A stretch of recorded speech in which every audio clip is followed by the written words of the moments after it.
सदा सेवी आरण्य तारुण्य काळी, मिळेना कदा कल्पनेचे निमेळी. चळेना मनी निश्चयो दृढ ज्याचा, जगी धन्य तो दास सर्वोत्तमाचा. मागे 44व्या श्लोकात समर्थांनी सुख पाहिजे असेल तर अरण्यात जावे असे सांगितले आहे.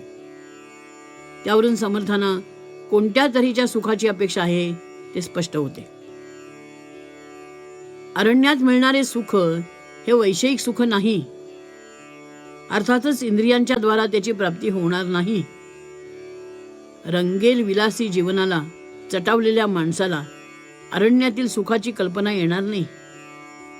तेथे सुखसोयी नाहीत, खाण्यापिण्याची हवी तशी व्यवस्था होणार नाही, वातावरणाचा भरवसा नाही, थंडी ऊन वारा पाऊस यांना केव्हा तोंड लावे लागेल याचा नेम नाही. त्याच्या प्रतिकाराचे साधनही उपलब्ध नाही. शरीर कष्टाला कंटाळून चालत नाही. जेवण्या झोपण्याची वेळ सांभाळता येत नाही. असा सर्व नन्नाचा पाढा अरण्यात असतो. तेव्हा अरण्यातील सुख हे केवळ शरीराच्या पातळीवरचे सुख नाही, ही गोष्ट निश्चितच आहे. ते सुख शरीराच्या पातळीपेक्षा वरच्या पातळीवर भोगायचे सुख आहे. लौकिकात संसारात वावरत असताना शरीराचे चोचले पुरवले जातात, पण मनाविरुद्ध घडणाऱ्या गोष्टी पदोपदी घडत असतात व त्यामुळे एरवी बाहेरून सुखी वाटणारे जीवनही आतून वैतागलेले असते. सर्व नातेसंबंध, सर्व स्नेहसंबंध हे शेवटी स्वार्थाशी केंद्रित असल्याने सौजन्य, समंजसपणा, औदार्य या गोष्टीचा अभाव तेथे वारंवार जाणवतो. जरा खोल जाऊन पाहिले तर निश्चितपणे तो प्रत्ययाला येतो आणि मग शरीराच्या पातळीवर मिळत असलेले सुखही सुख आहे असे मनस्वी माणसाला कधी वाटत नाही. सुखाच्या संबंधी त्याची धारणा चुकली आहे असे त्याच्या लक्षात येते आणि मग समर्थांसारखे संत साधकाच्या या विशिष्ट अवस्थेचा विचार करून त्याला सुखालागी आरण्य सेवित जावे असा आदेश देतात. विविक्त देश सैवित्वम अरतिर्जन संसदी हे जे गीतेने सांगितलेले ज्ञानलक्षण त्याचेही तात्पर्य हेच आहे. प्रापंचिक आघाताने वैतागलेल्या माणसाला ते कधी कधी पटतेही, पण बहुधा तेव्हा फार उशीर झालेला असतो.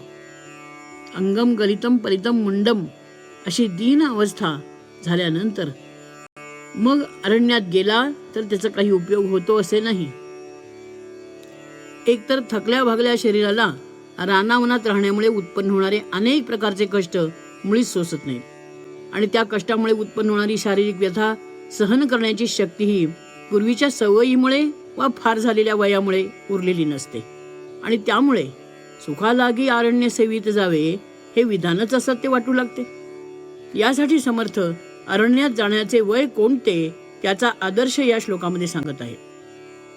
हे जे अरण्यात जाणे आहे ते काही निसर्ग सौंदर्य पाहण्यासाठी नव्हे किंवा मृगयेसाठीही नव्हे, तर पारमार्थिक साधनेचा तो एक भाग आहे.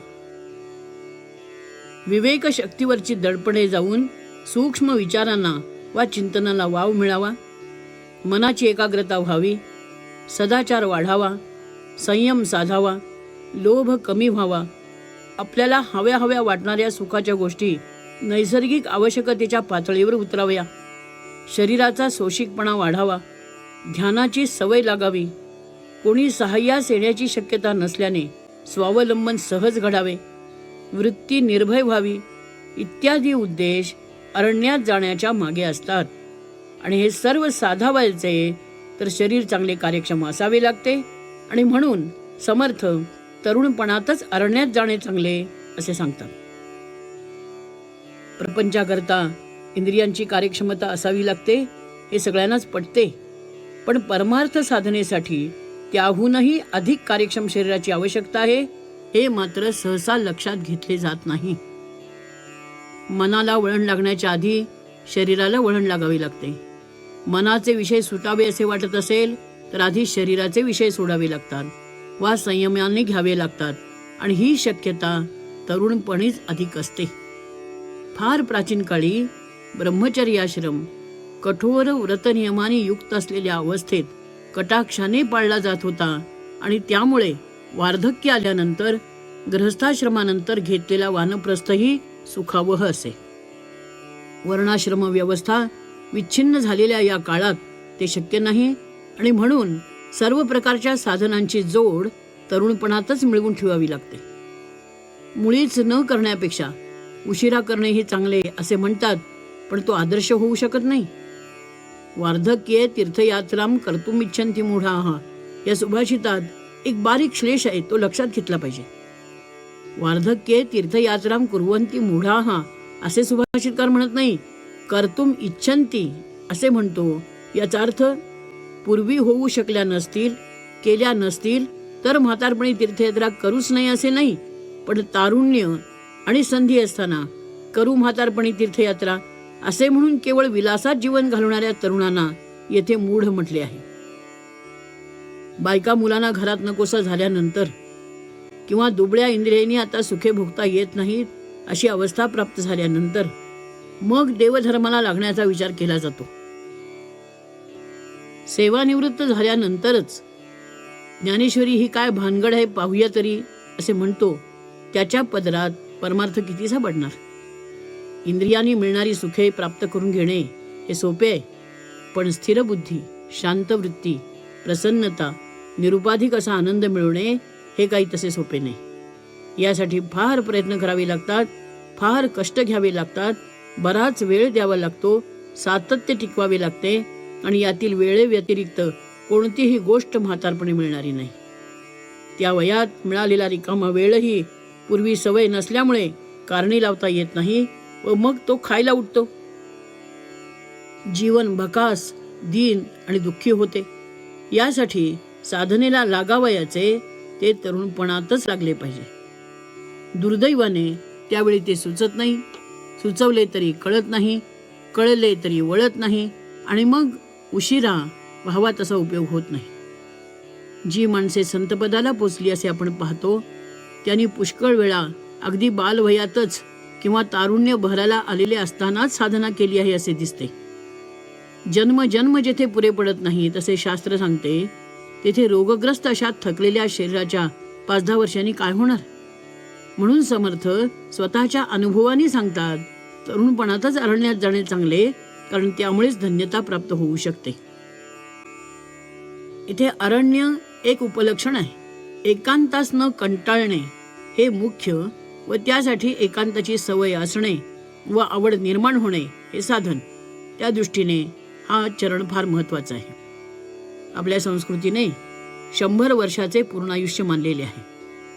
ते मिळावे म्हणून प्रार्थना केली आहे. हे जीवन कणहत कुथत स्वतःला कंटाळा येत व इतरांना कंटाळा आणीत जगण्याचे नसून ते दृढ शरीराचे, कार्यक्षम शरीराचे मागितले आहे. पण या दीर्घायुष्याचा उपयोग सुखविलासासाठी नसून देवाच्या सेवेसाठी आहे. ही जाणीव आपल्या संस्कृतीने ठेवली आहे. तसेच जीवनाचा भरवसा नाही अशी चेतावणी देऊन कौमार आचरेत प्राज्ञः धर्मान भागवतानिह असा आदेशही दिला आहे. दीर्घसूत्रीपणा कामाचा नाही हे तर सर्वांनाच पटते.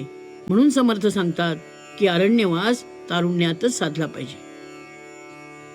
शरीर थकले म्हणजे येणारी निवृत्ती फार केविलवाणी निवृत्ती आहे. मनाचा मोह सुटत नाही आणि शरीर हालू शकत नाही. ही स्थिती फार वाईट.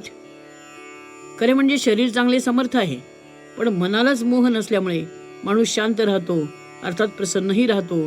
हे कसे साधावे यासाठी पुढच्या 2 ओळी समर्थ सांगतात, मिळे ना कदा कल्पनेचे निमेळी. आपण जी सुखदुःखे भोगतो त्या दोन्हीतही प्रत्यक्ष अनुभवाचे प्रमाण फार थोडे असते. त्यातील कल्पनेचा वाटाच फार मोठा असतो. मनुष्याचे हे वैशिष्ट्यच आहे. पण त्यावरील त्याचे नियंत्रण सुटले तर दुःख आणि अस्वास्थ्य याशिवाय पदरात काही पडत नाही. म्हणून माणसाने सुखदुःखे ही जेवढ्यास तेवढी ठेवावीत. त्यात आपल्या कल्पनेची भर घालू नये. व्यवहारात अशा मनुष्याला तुसडा, अरसिक इत्यादी मानले जाते. पण असा मनुष्य नीरस नसतो. त्याला कशाचा वा कोणाचाही तिटकारा असत नाही. तो अलिप्त, खऱ्या अर्थाने उदासीन असतो. म्हणून कोणत्याही प्रकारचा गोंधळ त्याच्या मनात कधी निर्माण होत नाही. मानापमानाच्या निंदास्तुतीच्या, यशापयशाच्या, अहंकारी अतिशयोक्तीने त्याच्या मनाचे स्वास्थ्य कधी ढळत नाही. त्याच्या शरीराच्या वेदनाही काही असल्याच तर त्या शरीराच्याच पातळीवर राहतात. सामान्य माणसांचे असे होत नाही.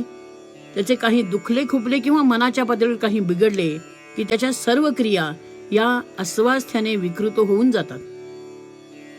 गुडघे दुखत असताना चालता येणार नाही हे ठीक, वाचवत नाही असे म्हणण्याचा प्रसंग काय यावा? खरोखरीच कल्पनेने आपण अधिक दुःखी होतो. संत कशाशीच चिकटला नसल्याने तो सुखदुःखाचे मोजमापही अलिप्ततेने करू शकतो आणि कल्पनांच्या पसाऱ्यात तो कधी गुंतत नाही. ही गोष्ट सत्पुरुषाला साधू शकते. याचे कारण हे की तो आपल्या निश्चयावर नेहमी स्थिर असतो. त्याचे ध्येय, त्याच्या धारणा, त्याच्या श्रद्धा, त्याचा विश्वास हे दृढ असतात आणि त्यामुळे त्याच्या मनाला कधी चंचलता येत नाही. काय करावयाचे आहे, काय साधावयाचे आहे हे त्याचे निश्चित ठरलेले असते. शास्त्राच्या, संतांच्या वचनावर त्याची दृढ श्रद्धा असते आणि या विश्वासाच्या बळावर त्याचे मार्गक्रमण सातत्याने होत राहते आणि मग ध्येयसिद्धीमध्ये जो काही विलंब असतो तो असलाच तर फक्त काळाचा असतो. ध्येयसिद्धी दुरावते ते निश्चयाच्या शिथिलतेने. ओले शेण पेटतच नाही, ओले लाकूड धुमसत राहते, पण कापूर चटकन पेटतो.